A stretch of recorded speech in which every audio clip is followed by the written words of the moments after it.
Tout d'abord, il y a pour limiter ces pertes de poids en conservation, des précautions élémentaires au moment de l'arrachage. Éviter de blesser les pommes de terre et de leur permettre de se cicatriser durant les premiers jours après la récolte, de façon à éviter les passages trop faciles de l'humidité des pommes de terre vers le milieu ambiant.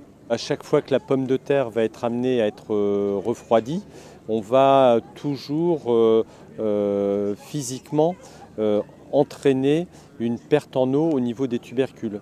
Donc une des précautions également élémentaires qui pourrait être donnée, c'est d'éviter de rentrer des pommes de terre trop chaudes dans le bâtiment de stockage et donc de rechercher les heures les plus fraîches de la journée pour arracher en période de forte chaleur. Ensuite, en cours de conservation, l'humidité de l'air ventilé est quelque chose de prépondérant. Donc soit on a la possibilité, en utilisant des systèmes de régulation automatisés de la ventilation, de rechercher les heures les plus humides de la journée pour ventiler. Soit on a la possibilité également, en utilisant un groupe froid, de rechercher aussi à maximiser l'humidité présente dans le bâtiment de stockage.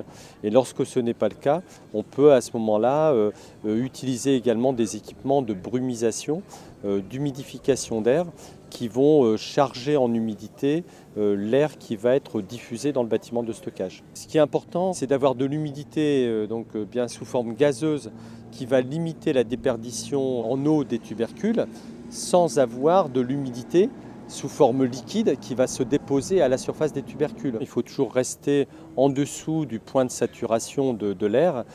Par contre, il faut rechercher des dispositifs qui permettent donc d'avoir une évaporation très rapide de l'eau qui va être brumisée dans le bâtiment de stockage.